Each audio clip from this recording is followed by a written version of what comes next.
Hello guys, welcome back to my channel.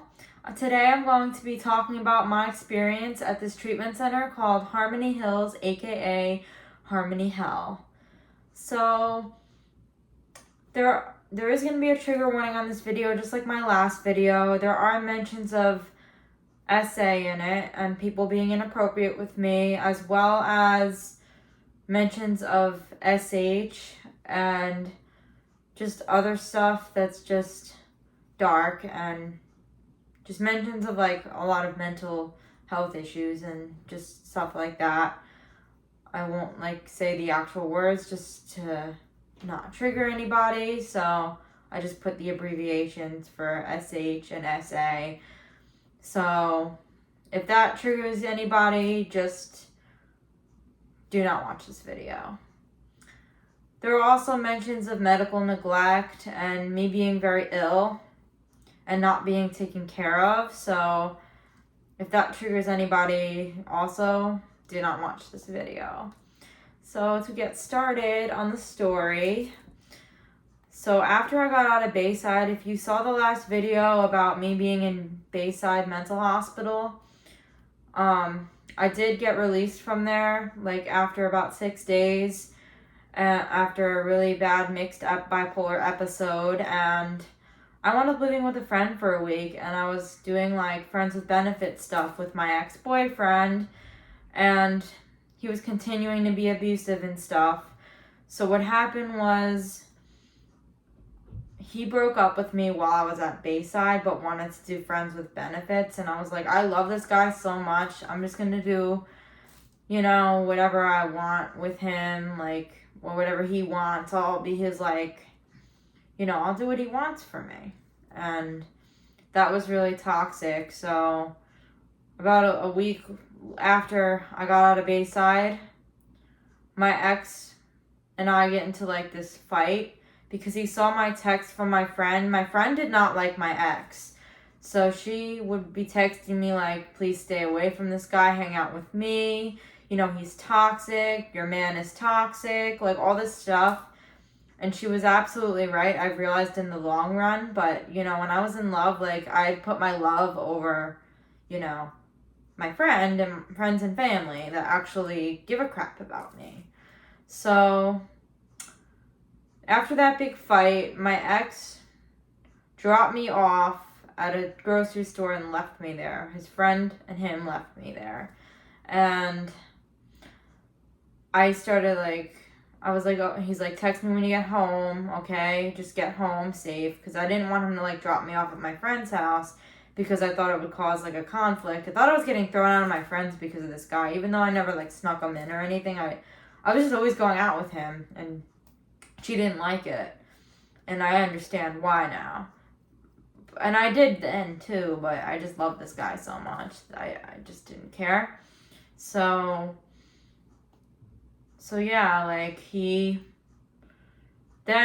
texted him that I got home on Snapchat, and all of a sudden, like, he was removed from my friends list. I believe he blocked me. I also tried calling him, telling him I was going home, and the call went straight to like this weird thing that said, your call cannot be completed as dialed. Welcome to Verizon Wireless. Your call cannot be completed as dialed, or whatever. I don't remember what happened, but I do remember I don't remember like what it said, but I do remember like how it like went through and stuff. But I was devastated. Like, I wanted to hurt myself at that point, like, after that happened. And I was going through like a mental health crisis at that time really badly. The whole relationship was just toxic, and I think it was really bad for my mental health. Everybody was like saying that, including like cab drivers. They were saying like, get rid of this guy. Like, everybody in the town of Venice was like, get rid of this guy. Do not date him anymore. He is no good. You guys are no good for each other. Like, everybody was right about it, but I didn't want to listen. And then that happened, and a bunch of other crap like happened before that. But honestly, that part of it, him leaving me, wasn't really the worst of it, even though at that moment I thought it was. I thought it was the end of the world. Like, I told my mom, if you don't send me to the hospital, I don't want to hurt myself. And we had plans, like, before I went to Bayside and got Baker-acted there, for me to go to this place called Park Royal. And I wound up, like, my mom wound up driving, like, an hour and a half to bring me there so I can, like, bypass the emergency room and not get sent back to Bayside or First Step, because those places that were, like, absolutely horrible. When I got to Park Royal, I was just, like, sitting on this, like, chair. My mom dropped me off, and I was sitting in a chair, like, I was exhausted, like, I was coming off marijuana, and I had taken my Seroquel that night. So, like, that day was the last time I smoked weed, and I think I smoked at about, like, 6 o'clock that night, that evening with my ex, and I was kind of like, you know, that after effect from weed, it, like, you get drowsy, and I also had taken my Seroquel, so I was, like, really drowsy, and I was, like, falling asleep in the chair, but I thought I fell asleep in that chair for, like, hours, but, there was a guy sitting next to me, and he's like, you were only asleep for, like, a half hour, but I was, like, dying to get upstairs to, like, go to bed, and, you know, and they finally got me upstairs at, like, 4 a.m. I went to sleep, and I told them, I don't want to get up, don't wake me up, I'm gonna go to sleep, and then they woke me up for blood work at, like, 9 in the morning. I was, like, just still in tears, like, that whole night, and, like, the next day, I was, like, in tears about my ex leaving me. I thought it was, like, the end of the world, like, now that I realize it's not, I mean, I'm doing a lot better now, but, I thought it was, like, the end of the world that my ex left me. That whole time I was at Park Royal, and he was there before I went there, like, before I even went to Bayside, so, and he was on that unit I was on, not when I was there, but he was on that same unit, and I visited him at the cafeteria when I visited him at the hospital when he was there, at Park Royal, and going to that cafeteria was just really sad for me, because it, like, reminded me of my ex and, like, the time I was with him, and it broke my heart. I didn't even eat breakfast there. Like, I didn't want to eat, like, at all while I was there, like, in the morning. I mean, I would eat cereal, but like, the whole time I was there, I didn't really eat much, so I was just really depressed. And so, like, one day when I was there, this, like, older guy, like, pooped on the floor, and someone almost threw up from that, but it was on the floor of the cafeteria, and I called my mom, and she's like, you know, that means he's a piece of crap, and I'm like, I agree, like, I don't want to, like, bash him too much on here, but, that happened, so, and now we're gonna get to, like, how I got to Harmony Hills. So, I was supposed to get sent to this place called We Level Up. Like, I didn't want to go to treatment at first. I was like, no, just let me come home. And then my mom's like, you can't come home until you complete a program. I'm actually home now. I just got home on Tuesday. I was supposed to come home today, but the weather's, like, really bad, so I, like, decided to come home today for my halfway. On Tuesday. And I'm so happy I'm home. Like, I will make another video on, like, the full story on how I completed a decent program, like actually an outstanding program. But let me just tell you, like, I was supposed to go to Re-Level Up, and they explained, like, the whole process and stuff, that there's, like, levels of care and stuff. But then we level up a couple of days later. Like, apparently I get this call from this place called Harmony Hills. They called me while I was at Park Royal. I was like, why is this place calling me? I thought it was a mental hospital at first, because they're like, this is called Harmony Hills Behavioral Health, and usually places that are called that are, like, mental hospitals. And I was like, oh, am I going to another hospital? And they're like, no, we are not a hospital. They made themselves out to be so great. Like, they have all this great stuff like equine therapy, and they do these activities, and they're like, smoking is allowed here. And I'm like, okay, well, I have a patch on. And I was, like, trying to quit smoking, but I'm like, okay, I can smoke here, but I'm not 21. And they're like, we can make that work. Because they were like, oh, yeah, you could smoke here. Like, they made them out to be so great. And they seemed really nice on the phone. I was like, and they're like, mostly there's people your age there. You're going to really like it here. And I was, like, really excited to go. After, I was disappointed that I couldn't go to Re-Level Up, but Harmony Hills seemed pretty good. I kind of put them on a pedestal, like, the whole time I was at Park Royal. I think I was only there, like, 2 days before I went to Harmony Hills. But, so, yeah. While I was at Park Royal, I found out I had, like, a severe UTI from being SA'd in a really dirty place by my ex. And I just thought I was, like, gonna die, like, from that. And I kind of had like wishes that would like kill me when I was at Park Royal. That's how depressed I was. And, you know, like, but I didn't want to be there. I wanted to go to treatment and get better. I just really wanted to get better. I wanted those dark thoughts to like go away. So, but I had this UTI. I was on an antibiotic, and I just like slept the whole time I was at Park Royal because I like was trying to like heal from this thing. And I was supposed to be on the antibiotic for like a few more days, but I'll tell you why. Like, they took me off it at Harmony Hills. But so like someone picked me up to go to Harmony Hills at like the I think that like on March 31st. Yeah, March 31st. I get picked up to go to Harmony Hills. They gave me an Ativan before I like got in the car because I thought I would like flip out about the whole thing. Like, I was like, I had mixed feelings about going to Harmony Hills, and Park Royal gave me like, they gave me Ativan every night, and they gave me like Ativan before I left, so you know that I could sleep in the car and stuff and not really like flip out about like going to treatment. Like, so like I kind of talk to the transporter sometimes. Like, I kind of had my pillows there, like. Those pillows are actually at the halfway house. Like, I left them there. But my mom has, like, a ton of pillows. But I was, like, laying on that pillow, like, trying to sleep. And my mom had met the transporter to, like, bring all my stuff to me. They met in Venice or something. And then he, like, on the way there, I, like, passed Venice. And I'm, like, I might not ever see Venice again. Like, I don't know if I'm even going to come home after this. I don't know, like, when I'll ever come back to Venice. I thought I was going to, like, be gone for years. Because, like, the whole process, like, my mom kind of had halfway house on her mind. You know, try to live independently and stuff. And I was just not sure if I'd ever even, like, go back to Venice. Like, I thought I was going to be in freaking Ocala for, like, the rest of my life. And, like, I kind of tried to be positive about it. But when I passed the exit for Venice, I was a little sad. And I even said to the transporter, I was like, oh my God, I wish you could just drop me off here. There's Venice. There's my home. Like, here I am now, but, you know, I really wanted to go back to Venice, like, deep down in my heart, since, like, I left Venice to go to Park Royal. And when I was at Park Royal, I even had a dream about my mom's neighborhood. It was really sad. Like, I never knew when I was going to come back here again. It was, like, so sad. And so we get to Harmony Hills. All of a sudden, I feel like so sick. And I think it was from that antibiotic I was on.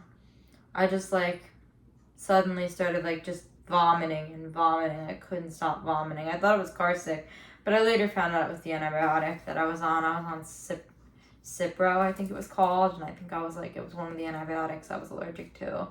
So I just start throwing up, like. And everyone, the staff's first impression, they were, like, really nice to me. But the whole, like, intake process was really, like, traumatizing. So, like, you had to, like, squat and cough. And they did, like, this pee test. And, like, they literally dipped the drug test cup, the pregnancy test into that. Like, and that was really concerning because I was concerned that I might have been pregnant for a while because I was SA'd. And the way they, like, handled that test, like, it was just really sketchy. And the whole squat and cough thing, I didn't think anything of it because, like, the staff were just so nice. Like, they like, put on a front so that, like, I wouldn't hate it there. But they later turned on me. But the staff I met were, like, really nice. And, like, all the staff, but, like, the one lady, her name was Autumn. I mentioned in Autumn in the Bayside video, who was like really mean, but this lady Autumn, this tech, she was like so nice. She was nice to me like the whole time I was there, from when I got there to when I left. So that was really cool. But everybody else there was like really, this nurse, like she felt bad for me that I was sick. She like, and then she was like mean to me the rest of the time I was there because I guess I kept getting sick. So like I stopped getting sick a couple of days because they didn't give me my antibiotic, but like what happened was my UTI came back and it was so painful going to the bathroom. I actually had E. coli. It was like, I don't know how, like, I had like 4 different UTIs, but like I had E. coli. And every time I went to the bathroom, like, I was in so much pain, and like, it would make me have flashbacks of being SA'd. It was so bad. And I was like, I didn't know the antibiotic was making me sick, so I was like, you know, I kind of at that point would have rather thrown up. I even said that I'd rather throw up than feel like this, because this is giving me flashbacks. And then they put me back on the Cipro, throwing up again. Every day, everything I ate, I couldn't hold down food. They even went to a point to like force me to eat. Like, they would put it on my chart and like take points away or something. Like, we had a point system there, and then if you like had enough points, you can like go on an outing. And the first week that I did the points, I was there for like 2 weeks, but 2.5 weeks. And the first time they did the points, I had like 92 points. I think if you have like 90 or more points, you can go on an outing. And I wanted to go to ice cream with them, an ice cream outing. And I had enough points, but they never let me know about the outing. And then I found out, like, because I was sick, they didn't want me to go on an outing. They thought I was, like, unstable, which was, like, so not fair. I, like, went to group all the time and, like, you know, like, did everything I was supposed to do, but they wouldn't give me this outing. Like, I don't understand, like, because I was physically ill. I guess I didn't really care anyway, because I, like, didn't feel good. I didn't really want to go anyway, because I really didn't feel good, but they literally, like, screwed me over. Like, they gave me, like, I did all what I was supposed to do, but I couldn't go on the outing. I mean, the other thing was the smoking rule. So I get that. So, like, when I was on the phone with them, they said they'd work with me to like, let me smoke and vape and stuff. But then, like, it turned into, like, you have to have your mom order you stuff. My mom wouldn't order me anything, but she did in, like, another treatment center at the place Agape I went to. Hence my shirt. It says Agape. But my mom ordered me stuff at Agape, but at Harmony Hills, she didn't. And she said she would. She would order me cigarettes. And I don't understand, like, I don't think it was even her that didn't let me have the cigarettes. I think unless, like, we had a lot of conflict while I was there. So I don't know if it was, like, she didn't want to get into conflict or reward bad behavior, which I wasn't really behaving bad. I was just trying to express how I felt. Or Harmony Hills was convincing her not to let me have it because it was, like, against the law or whatever. Even though they, like, told me, this guy that, like, the coordinator there, like, he's, like, the head case manager, his name's Otis, he was like, you can ask your mom to order your cigarettes, but you can't order any because you're not 21. He was always so rude to me about the whole cigarette thing, which it wasn't just the cigarette thing after a while. I'll explain that later in the video. But yeah. So I had this therapist there who was, like, his name was Yadiel. He barely, like, spoke any English. And he was my therapist there for, like, a day. And I was, like, trying to, like, establish a good relationship with him. And I confided in him that I was SA'd by my ex. But my mom didn't know. And I was like, I don't know if I should tell my mom. I had friends there telling me, like, while I was at Harmony Hills was when I kind of, like, figured out that my ex was, like, SAing me. So, like, when I was, went to therapy with Yadiel, I was like, hey, you know, I want to, like, somehow explain to my mom about what's going on, but I want to process it with you first. I basically said that, but he said, okay, we're going to call your mom. And I was like, I don't know if this was, like, the right time to call her, but I had, like, a blackout period when I was there where I couldn't call my mom for, like, 3 days or whatever until I had, like, enough points. You had to earn points to make phone calls. It was ridiculous. Like, if you had under 85 points or something, you were, like, a level 1 and you couldn't even make phone calls. It was, like, so ridiculous. But I don't think I was able to even make, like, a phone call with other therapists for, like, 2 weeks or something. I don't even remember, but I never even, like, made phone calls there because of all the conflict I had with my family. So anyway, so he called my mom. I wanted to ask her for cigarettes. And she said no cigarettes. And I did tell her about what happened to me with my ex. And she's like, you put yourself, sorry, in that situation. Like, me and my mom have a great relationship now. But me and her were, like, we were, like, best friends. 1 minute we're, like, best friends. The next minute we, like, clash.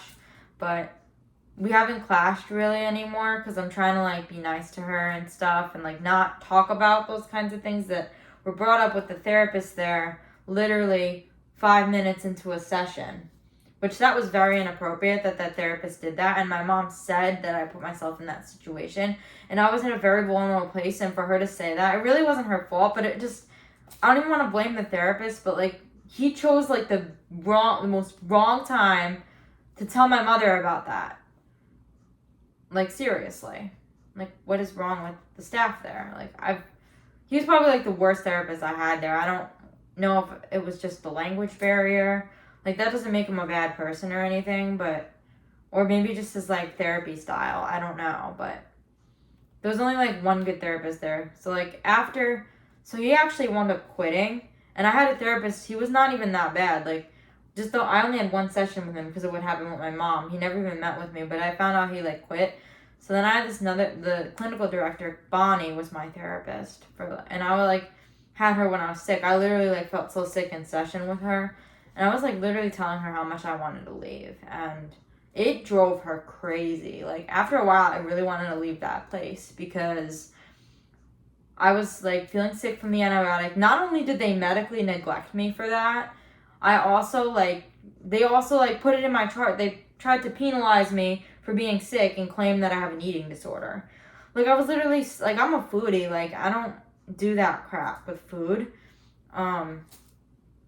Literally like I was just really ill I was allergic to that antibiotic, I found out. Like every time I took it, like, and they thought I was like vomiting up my pills because I didn't want to take them. Like, what is wrong with them? And like the nurse even yelled at me one night, like, you keep throwing up, like, dude, what is wrong with you? Like, I'm sick. And I said that to them. And one of the techs there said, oh, her name was Shannon. That's actually, like, my stepmom's name. And I don't really like her either. I don't like her at all. And that was the tech's name there.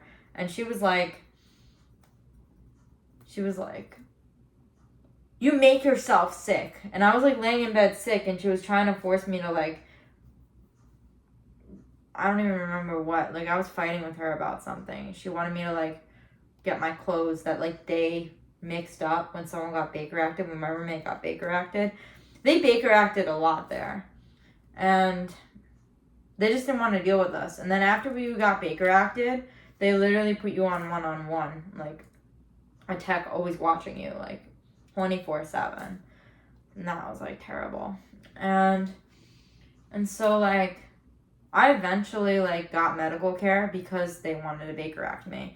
So I was talking to Autumn, the really sweet tech, like, the only really sweet tech, except for this guy, Austin. He was, like, he wanted to be a therapist, and he was, like, you know, this place is run, like, wrong. Like, they should, you know, have, like, puppies and kitties and a fireplace here to chill. Like, that would be what my therapy session would be like. Like, he was really cool. He, like, had a way of calming me down. And Autumn, too. Like, she was so sweet. But everyone else was, like, not great. And me and Autumn were, like, talking. And then Bonnie comes over to me. I had, like, a whole thing, like, the night before. Or, like, a few nights before that. Like, 3 nights. Where I, like, told my mom about how bad this place was. And I wanted to, like, get out. And she kind of saw it. But then they brainwashed her again. This is, like, kind of how, like, the troubled teen industry works. And this is, like, where the abuse part comes in. They were telling my mom they were going to take care of things. And nothing ever got taken care of. Nothing got taken care of. I was sick, so sick, and, like, didn't feel good. And then when I would come off the antibiotic, like, I would be on the antibiotic for, like, 12 days, and, like, usually you're on it for 10 days. I came off it, and, like, boom, my UTI came back. So, like, they're not bringing me to a doctor, like, a medical doctor, to, like, take care of these problems. Like, they should have either brought me to a medical doctor or the ER a long time ago, instead of, like, waiting, like, 2 weeks until this happened. So, like, after the thing with my mom, I, like, really wanted to come home, and I thought she was going to let me come home at that moment, and she didn't. She wanted me to finish the program. She was adamant with that. And then they brainwashed her that I would do well here, that this is a good place. The nurse practitioner said that. And then I went to Bonnie, and I was like, I went on a phone call begging my mom to let me come home, and she would not let me come home. And Bonnie was trying to convince me to, like, volunteer to go to a mental hospital. But, like, what is a mental hospital going to do? I never had an experience at a mental hospital where they helped me. They always, like, did more harm than good. And, like, you just sat and did nothing. And then you know, what a mental hospital would do is probably release me back to Harmony Hills. So, like, and they wouldn't give me, like, medical care I needed, like an ER would. So they actually wound up Baker acting me to this place called Lifestream. So, like, Bonnie comes up to me that same day when I was talking to Autumn. She's like, come with me. I thought I had a therapy session, which I already talked to her that morning. That was the morning she said, do you want to volunteer to go to the Vines, the psych ward over there? And I'm like, no, I don't want to go to the Vines. And I heard very bad things about the Vines. Like, someone went there and got SA'd, or there was, like, a lot of assaults going on there. Like, I just couldn't go there. And I heard that about Lifestream too, that Lifestream there was a lot of like fighting, and I think the Vines was the SA. So that was just rumors I heard from like clients at Harmony Hills. And I just wasn't sure, like, I'd rather like go to the one with fights than like the one, because Lifestream you got Baker acted too. So I was glad I kind of let myself get Baker acted rather than go to the Vines and get SA'd again, you know? So Bonnie comes over, and then the police officer is there, and they're like, there's a police officer there, and he's like, we're taking you to Lifestream. And I was like, a police officer? I thought the police officer was there to like talk to me about my ex. So I got in the police car, and they're like, do you need to be handcuffed or anything? I was like so compliant, and I was like, no, just can I have some water? And they're like, we don't have water. I'm like, I'm extremely dehydrated. I'm on this antibiotic, on and off it, and I have a very severe UTI that came from being SA'd by my ex. So he took that very seriously. He was like, do you need an ambulance? He got me an ambulance and wrote a police statement about my ex. I mean, later on, they didn't do anything. Like, he didn't get prosecuted or anything. But I had a statement written, and I had, like, his name written on a paper for, like... So I gave him my ex's name, like, literally on the paper. It says offender name if known in it. And I obviously know the offender's name. Like, I put my ex down on there. And so, like, yeah, they wrote a statement, and I got in an ambulance, and I literally felt like, it's like so much better, I'm out of there. So they brought me to the ER. The ER took actually really good care of me. Like, I've never had that experience in an ER at Sarasota Memorial, but this Advent Health ER was, like, so good. Like, they talked to me. Like, there was this lady, we watched, like, this movie about like some like gangsters like robbing a church, and it kind of reminded me of my ex, because like he kind of hung out with that crowd. So I don't want to get into it, but like I thought it was funny like watching that, just like the whole idea of like robbing a church, like that's like such a cheesy movie thing, you know. So that was like after really like my trauma was brought back in. I watched that. They had to do like a pap smear exam to like test to see like if I contracted an STD from like the SA, and thankfully I was negative. But then they shipped me off to Lifestream, and Lifestream wouldn't do an HIV test, which I waited forever to get an HIV test. And Harmony Hills, they did like a blood test, but I'm not sure if they like did like that kind like that HIV test, because I like wanted to know if I had it, because I was literally SA'd in a very dirty place, and I contracted a severe UTI. So yeah, and I was at Lifestream, like the staff were like so rude. I think they had a connection to Harmony Hills, because I was literally only there for like 12 hours, and then they sent me right back to Harmony Hills. And then that bitch Bonnie, she was like, what are you doing back here? I thought I Baker acted you. I'm like, they don't think anything's wrong with me. Like, you guys are in the wrong. Like, you guys, I need to get out of here, like, somehow. I need to go back home. Like, and then I couldn't go home. I literally begged my mom, like, when I went back to Lifestream. Like, I went back to that ER again because my UTI came back. And I came back that I had one again. So I really wanted to stay at the ER because they took good care of me. But that freaking Lifestream and Harmony Hills, they had, like, some connection, because they were, like, horrible. Like, the staff at Lifestream were, like, so rude. They literally, like, I was trying to go into, like, a domestic violence shelter and talk to a victim advocate, because I just thought, because, you know, that was my situation, like the whole reason I was going to treatment was because of like a domestic violence thing with my ex. And like they said like, oh, the victim advocate was so sweet to me. And then all of a sudden this tech at the at Livestream, she was like rolling her eyes at me and calling me my dead name, and it just felt so unsafe. They put me on the female unit there though. That was the only way I felt safe, because I was just at a point where I didn't want to be around any men. I forgot to mention, before I got Baker acted, there was this guy at Harmony Hills, this patient, who was really creepy, and he was like trying to like do inappropriate things to me. And he literally tried to like pull my pants down in the bathroom hallway, and they don't even have cameras in there. Like there was like a bathroom with hallway. Like that's really bad. Like you can lock the bathroom door obviously, but like someone can pull you into the bathroom and do very bad things to you in that bathroom. Like it was like terrible. Like why would, and like there was no staff like watching in there or anything. That was like really bad, and that guy was really creepy. He said he was like 39, but I think he was like in his 50s, because he literally said to me, "You're 19, at least you're not 17." Like, who says that to somebody? Like, you would still like mess with me even if I was 17? Like, what's wrong with you? But anyway, like I even wrote a statement about him too to try to get him kicked out of there in case I got sent back there a third time. But like, so after they sent me back, I begged the recovery specialist, like, I can't go back to Harmony Hills. They keep Baker acting me. They're gonna put me on one-on-one when I get back and treat me horribly. I'm gonna be there for a while. Like, I bet you if I had gotten sent back there again, I would have still been there. Like, I wouldn't even be back home. I would have either still been there or at a PHP somewhere. And it's December. I literally got to Harmony Hills in March. Like, I'm so glad I'm out of there. Like, and I'm so glad I'm home. But so the recovery specialist actually, my mom and him, the guy at Livestream, my stepdad and him got into like a really bad argument on the phone, because like the recovery specialist like questioned their parenting for like not letting me go back home. And like Livestream thought I was like perfectly fine. Harmony Hills thought I was like batshit crazy.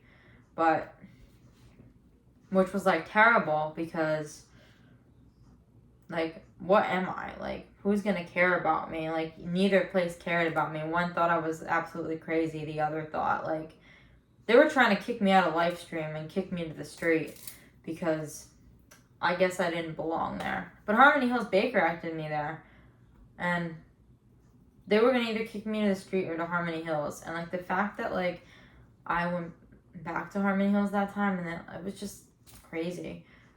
But eventually I get sent out of Livestream after 2.5 days, and I get sent to this place called Banyan, which was absolutely amazing. I made a lot of progress there, and then I did PHP and ILP at this place called Agape. I will make a video on my like amazing experience at those places, especially Agape. Like, it was a family there. Like, it was amazing. Literally the first thing I said when I got to like Banyan and Agape was like, "You guys are so nice." Like, the staff were genuinely caring at both places, like not putting on like a fake like they did at Harmony Hills. Because it was literally, I could count the amount of staff that were like nice at Harmony Hills, which was like 2 people. Literally. And like the people at Banyan and Agape, they were so caring. Like, I had the best therapist at Agape. Like, my mom literally just sent her like Christmas presents, like amazing Christmas presents. Like, I just discharged from there and went back home. I was doing an IOP there and staying at a halfway, and I discharged and went home, and they were gonna do like a little goodbye party for me, but I just had, I like, my mom made me go home. So, not made me, but like, she wanted me to go home because there was like a storm coming today, and like Tuesday night was the only day she could have brought me home. I'm supposed to come home today, but I'm so glad I'm home. And you know, I had an amazing team at treatment like take care of me, and my mom's so proud of me now that I did like a program. And not counting Harmony Hills, I didn't make any progress there. Like, they did nothing to help. We literally just sat there and watched like YouTube videos all day. That was like the other thing about it. But I'm so glad I'm like doing really well now. And you know, I'm out of like treatment, and definitely glad I'm out of Harmony Hills, aka Harmony Hell. So yeah, like, thank you guys for watching my video on my like traumatizing experience in Harmony Hills. I do sometimes have like nightmares about Harmony Hills. Like, it was actually pretty traumatizing. Like, but you know, I just remind myself when I wake up, like, I'm actually home and I'm safe, and you know, I'm not there anymore. But, and I did make a lot of progress at other places. But yeah, I'm glad I'm like out of there, and just the whole treatment at Banyan and Agape was so healing. I will make another video about that, but I'm so glad I'm home. So glad I'm out of Harmony Hills. And yeah, have a good day, guys. Thank you for watching. Give me a like and subscribe. Bye.